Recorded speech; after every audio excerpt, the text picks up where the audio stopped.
So here's how I gained full control over my motivation, but first, why would you even listen to me? Well, I'm a very productive person, I have a very high performance, and I was even waking up at some point at 3 a.m. in order to do the work, to be productive, and I was fully controlling my motivation. That's how I was able to do all this stuff. Let's just look into this one specific day. So I would wake up at 3:30 a.m. I would research for a video. I would, learn some Hamza. I would read. I would do some more YouTube stuff. I would hit the gym. I would learn more Hamza. I would study, and I would go to sleep. And that's basically what I repeated for a whole, I don't know, months or two, right? But now I'm doing much better. That was December 2023. Half a year passed, and I'm much more productive even. So I had full control over my motivation, but I was using it like an idiot because I was doing 20 different tasks. So when you actually do those tasks, your output is actually quite low. I done one video a week. Yeah, I watched quite a bit of courses, right? And I did quite a bit of homework, and I, hit gym 5 times a week, right? But I didn't really excel at anything. But in any case, I learned my lesson the hard way because doing 20 things is fucking demanding, right? And I, even though I was controlling my motivation, my, capacity to work wasn't as big as, basically I was pushing. So I paid for it. And I was doing bullshit tasks for, I went into a rut for the whole month. And it was awful. But I learned my, on my mistakes. And a few months later, when I had my full, last school exams coming up, I had to prepare for them. I wanted to do great. I wanted, to finish off on a high note because, I just wanted to get some A stars, get the maximum grade. And bear in mind, I fucking hate school. I never studied hard. I was, I was a mid student doing as little as possible, literally, to go and play video games all my whole life. But now that I am more experienced, in a few months, I nailed it. So, as you can see, I was literally doing this all green is basically me working, me studying. So I'd basically wake up, let's see it my normal day. I'd wake up, I would study, do some pull-ups, I would study, eat, study, go on a run, study, and it would basically repeat, right? And it was like a month or two also, but in 3 weeks, literally in 3 weeks, I went from 63 marks out of 130 to 110, so it basically doubled. And you know what subject? In mathematics. In 3 weeks of just this focused work. So there is clearly something, right? So there is two parts to being a very productive person. First is to have full motivation control, and the second is to have the right attention control. Because if you have the motivation control but you do bullshit tasks, you get this. And this, it's like, it's very hard to do. This one is much easier to do, and you get so much better results, right? So the second point, which is attention control, I already covered in my previous video how to actually become productive, so you might want to check it out. And in this one, I'm gonna go full in details on how I control my motivation in any situation, which is basically so fucking empowering. That's crazy. So how did I gain full motivation control? Well, first is meaning and purpose. Second is dopamine detox. Third is productivity systems, and the last one, which is basically the whole foundation, is consistency. Because if you tried this once and you quit, nothing changed, right? It's all about habits. It's all about being consistent. So yeah, that's basically the outline of the video. And starting with number one, meaning and purpose. I wasted a year on this thinking it was so important, and I was trial and erroring, all the variations. I would literally spend hours and hours researching all this, and I came to a simple conclusion, which you probably already read, that it's all just a mental masturbation. It doesn't really help. It doesn't really work. I didn't find myself a very great purpose and meaning, and honestly, I wish I would just take my previous self a year ago on shoulders, just grab him, shake him, and say, just do the work, bro. It's not that important. It doesn't matter. So my meaning and purpose, which I kind of found now, right, as my compromise, is that I want to make progress in life. I want to feel challenged and excited, and I want to improve. That's literally, my whole mantra. I want to improve. I want this challenge. I found this because I went through a trial and error. You might want to also do that, but it's so overrated. You don't need this bullshit. Literally, I know it sounds goopy and it's like easy for me to say right now that I know this, but I'll explain why in a second. So it's not a sexy answer, but your purpose and your meaning is just a masculine energy. Because when you go from point A to point B, this whole journey is what gives you life satisfaction, right? So this whole journey from point A to point B, which is basically like what masculine energy is about, right? It's you want something, so you take it. I want X, that's why I will work hard on Y.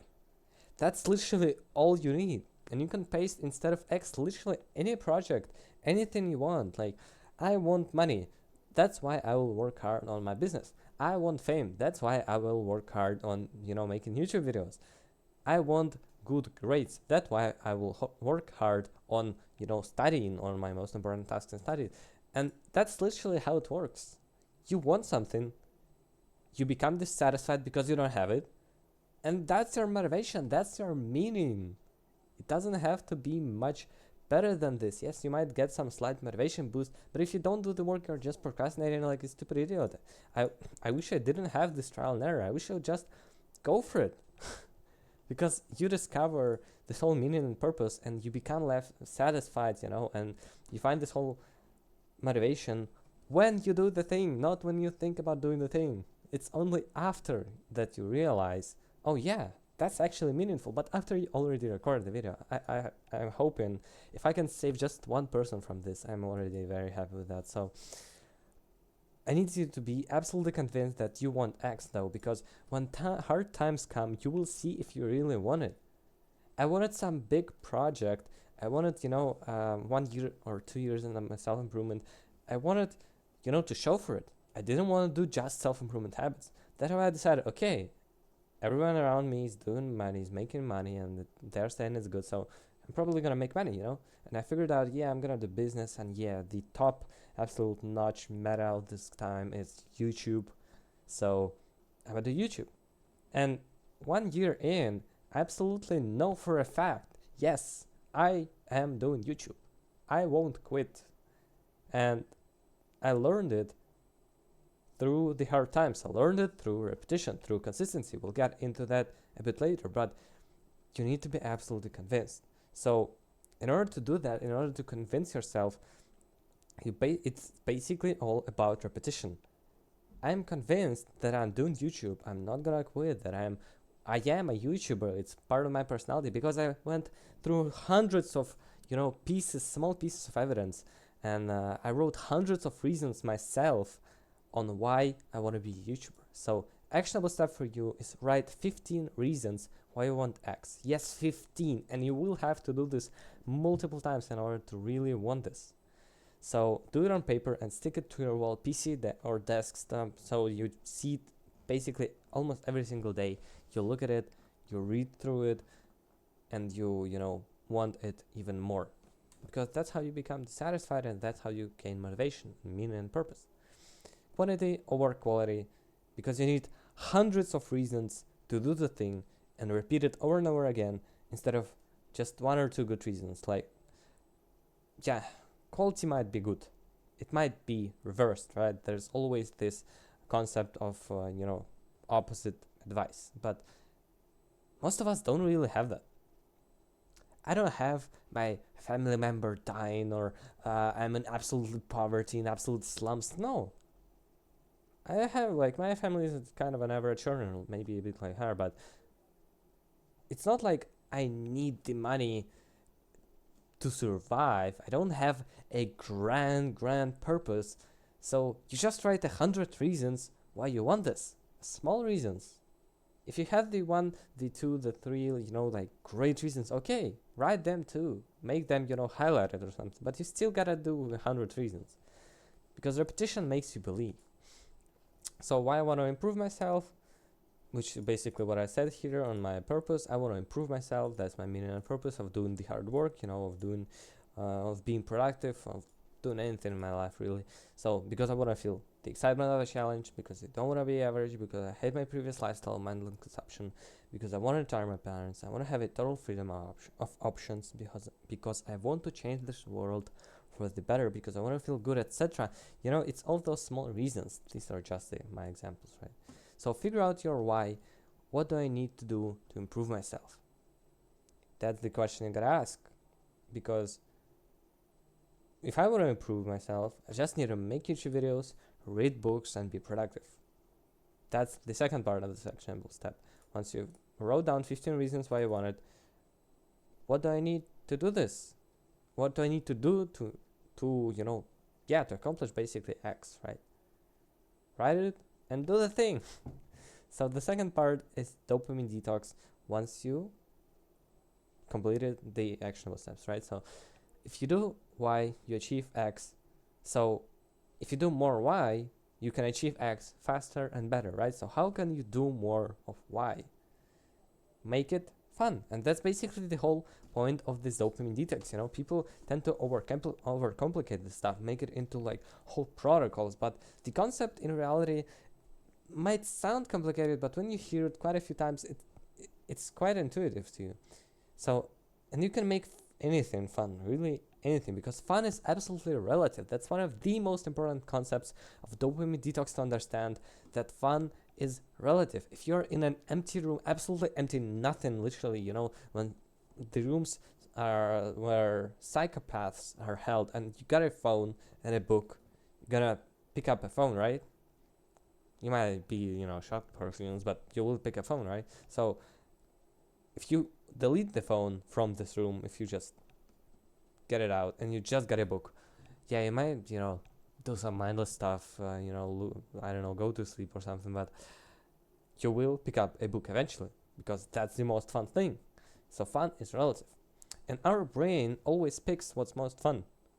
It's gonna pick what's most stimulating. And amount of fun is judged by the amount of dopamine, which is, basically a hormone which makes you want to do the thing. If we delete a hormone from dopamine from our system, which was done like on rats, they literally wake up and they just don't move at all. They just starve to death, right? So our brain always picks what has the highest amount of dopamine. So I'm gonna show this beautiful graph, which is basically a graph of dopamine to your fun baseline, because fun is relative. You can also move this fun baseline, right? What's fun and what's not. So when the dopamine is high, like the amount of stimulation from porn is crazy. It's like 400% spike increase. If your normal level, is 100%, or like 10 points, let's say, it's 40. It's hard to, fathom this, but it's absolutely fucking massive. And the reason it fucks you up is because after you already got this huge hit of dopamine from porn, from video games, from YouTube entertainment, Mr. Beast, your fun baseline is very high up. Anything below that, you aren't gonna do that. You aren't going to want to do the work, right? So you can't really control your motivation when you don't want to do the thing. That's literally the whole point of it. But why would you use discipline if you could just make hard or important things easy? That's the whole point. So if you actually cross out all the bullshit habits, and that's kind of the easy part, at least for me. It takes quite some time. Yes, that's very mental stuff. But if you continue, if you learn, if you hear this advice of, yeah, porn is bad, no fab tips, video games is bad, YouTube entertainment is bad, sooner or later you're gonna quit, right? But what happens next is that your essay videos, gym, reading, school, work, which is fucking boring. You don't want to do those because you're already stimulated. It just becomes fun suddenly. that's the life and dopamine detox. It might sound ridiculous and like incredible if you still have the bad habits, but that's just the reality. I'm having fun recording videos. I'm having fun reading. I'm having fun going to the gym. I'm having fun running. I literally ran like 100 kilometers yesterday. So, and I was having so much fun because I don't do bad habits. I don't watch porn. I don't masturbate. I don't, have any video games. I don't watch YouTube entertainment. My YouTube feed is literally empty. Absolutely empty. I have just the search bar and I subscribe to 3-4 channels, maybe even less, right? So the good stuff becomes fun, but you still got school and work, which are kind of important, right? They are quite important, but you don't want to do them because gym, essay videos, self-improvement videos are much more fun. They have more dopamine. So if you cross out those, now we're talking. Now school and work becomes fun, but it sounds logical. And when I first saw this concept, I was like, it makes sense, but cutting out my self-improvement, like, bro, what? To perform better at school and work, I realized that I still need to learn through reading and essay videos because, yeah, sure, I like this grind set mindset, but I can grind all day long, but farmers also grind all day long, right? But I don't see them being very happy or being very successful. It's just about leverage. Like, I was thinking about this a lot. Imagine me running 100 kilometers, and now imagine a person in a car near me. So if I have speed like of 10 kilometers, he probably got a speed of like 60 kilometers. So in 10 hours, he'll be miles and he'll be just so much further ahead, which is basically leverage. So self-improvement videos, reading, gym all give you leverage which you need in order to improve faster. So I found a compromise. We got still, the self-improvement videos, gym, reading, all the good stuff, all the good habits, and that's when it actually gets kind of hard because you have to think about, going this essentialism route. So yeah, now we add another parameter, which is time of day, and suddenly it looks something like this. So in the morning you got school, and because the dopamine is low, it's fucking boring. Then you get home and you're kind of tired, so you watch self-improvement videos while you eat or something. Then you hit the gym, then you work, but it's fucking boring. It's so hard, bro. It's so brutal. You do shallow work, you procrastinate on it, and then you just read or maybe watch some more self-improvement videos, right? And it's kind of fun, better than work, but it's still fucking boring. So in reality, we can change it to this. So this way, if we do the most important things, and the most important things tend to be the least stimulating, and they have the least amount of dopamine. So if we just start with our work, we set our fun baseline, which is basically from the morning, it's absolutely reset it because you've been sleeping, you are bored, you wake up, you brush your teeth, you didn't stimulate yourself nearly as much as you have at this point during after school, after videos, after gym. So you do the work, which is kind of nice, it's just work. Then you do the school, it's also kind of nice, right? Because it's more fun than work. So then you come home and you read, and reading is also fun because it's after school. You get the point.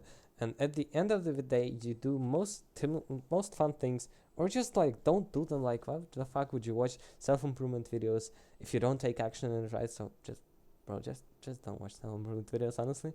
I'm not really a self-improvement YouTuber, I'm a high performance YouTuber, so it's fun. But yeah, that's the whole point. And if we cut out all those stuff, people say, yeah, bro, sacrifice. I'm not gonna fucking drop out of high school. I'm not gonna stop reading. I'm not gonna stop gym. Well, maybe in the future, right? But not now. I might cut out self-improvement videos. I just need to take action. But in reality, if we just, leave out work, yeah, our fun baseline for the whole day is very low. And will I work more because of this? Well, yes, but will I work better?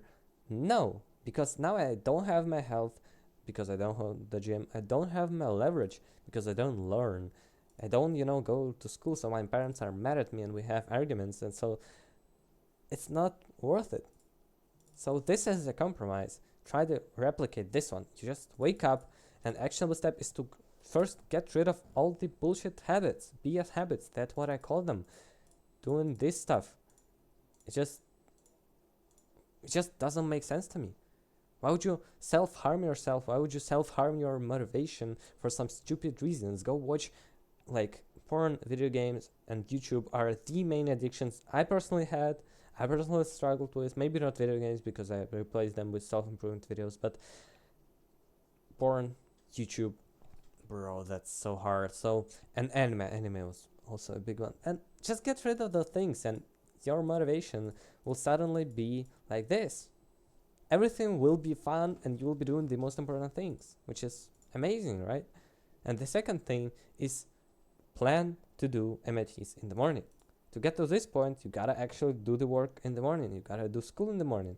If you have school or some education early, that means 5 a.m. here, you wake up, you do like 2-3 hours of work, right? Then you go to school. Then you read.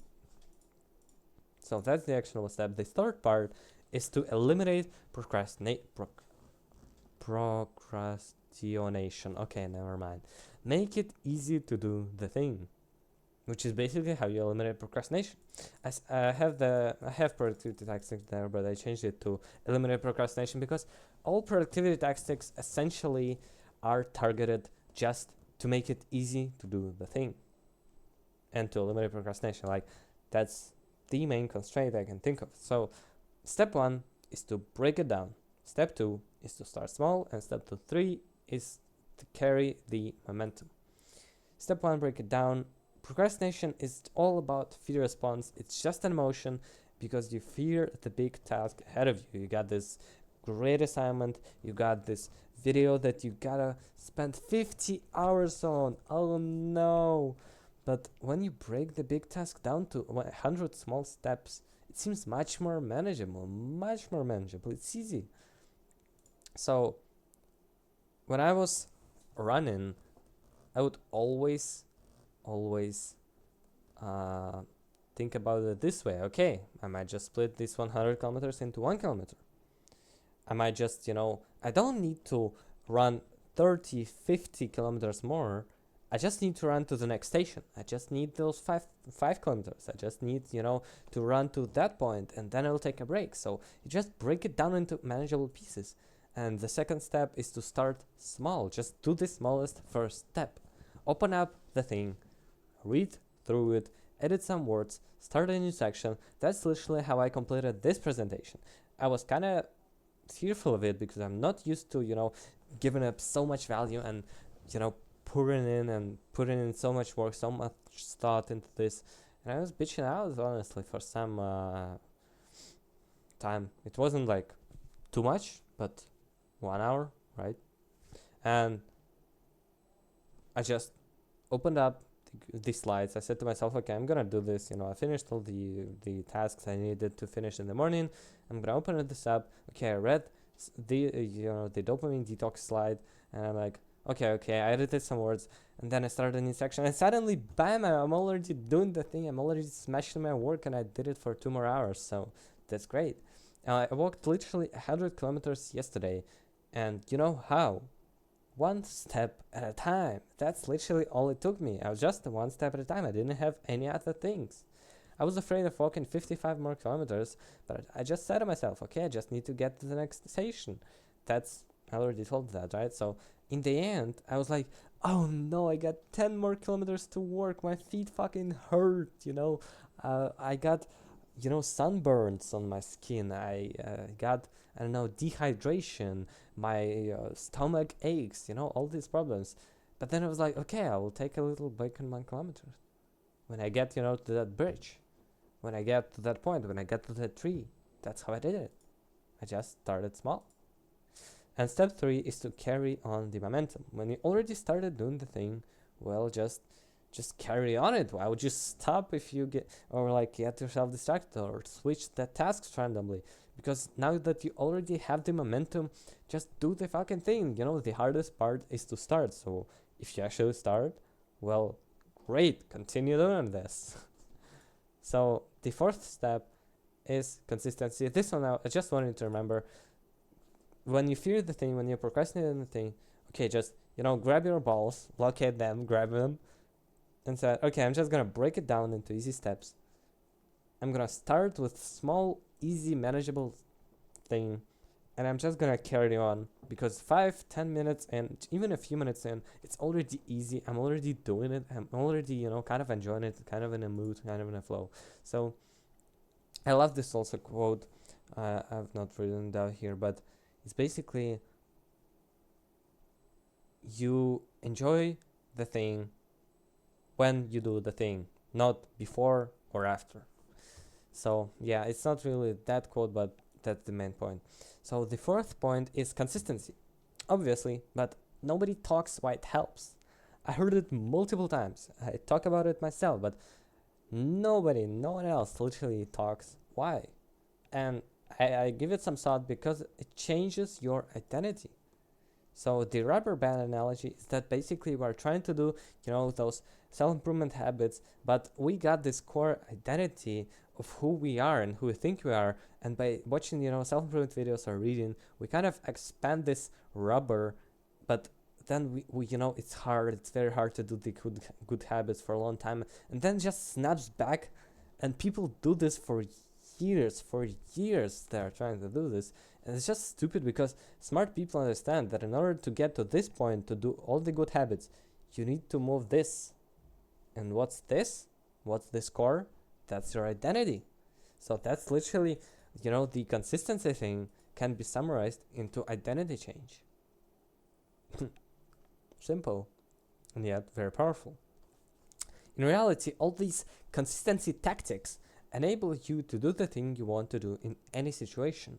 And by doing that, you automatically start to change your identity to the one that has full control over its motivation. You are in charge, not your brain in charge, but you as a human being. Not a lot of people know this, but there are two of you.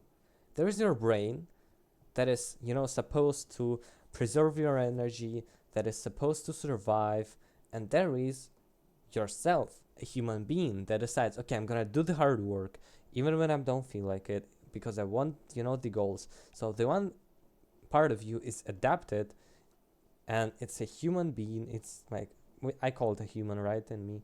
And the other part is just brain. It just, blinks. It just operates myself. It just generates some thoughts, and we work together as a group. Think of him as a secretary. You might even give him a name, but you build up. I went a bit of topic here, but it's very great thing, because you are in charge. So you just should change your identity. Well, you build up the evidence in your new identity by intentionally doing what you want to do. And the longer you do the thing, the more evidence you build up, the stronger your identity becomes. Your identity is literally, just as it works with meaning and purpose, identity changes with repetition. I had hundreds of pieces of evidence I wanted to YouTube because I was always coming back to YouTube. I was always coming back to self-improvement after every single rut. That's how I became a guy on self-improvement, right? A YouTuber, an entrepreneur. So a strong identity that controls motivation is literally full control over motivation. If you have this identity, yep, I am in full control over my motivation, you suddenly have full control over your motivation. It sounds fucking retarded for some reason, but it works. And it's not about, I am rich. Bro, just don't be fucking idiot with this. You gotta do the work. You gotta actually do this. You gotta actually control your motivation. That's how you change your identity. So to stay consistent, I talked about these tactics, but what are really these tactics? Well, it all can be summarized in try and do the thing, fail to do the thing, fail to be consistent in the gym or something, and repeat until you win. You try the thing, you fail. Okay, you say, okay, I learned this from this failure. Then you try and do it again, and then you might fail again, and you just repeat this until you win.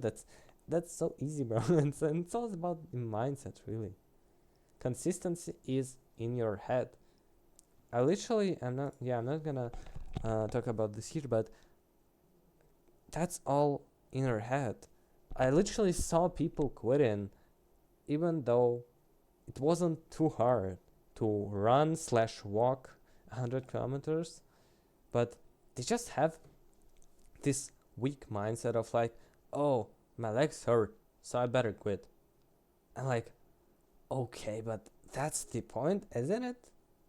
Did you expect to, run and then walk 100 kilometers and be like, oh, yeah, I'm fine? It doesn't work like that.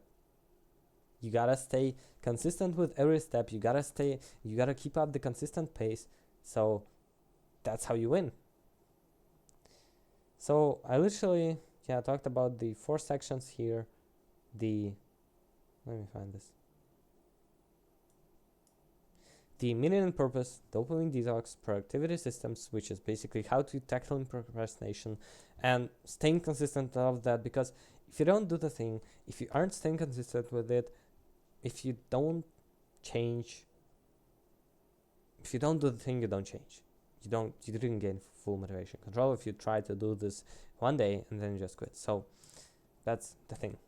So I got one-on-one high performance coaching. If you want to go more in detail, it's absolutely awesome. Link in the description down below.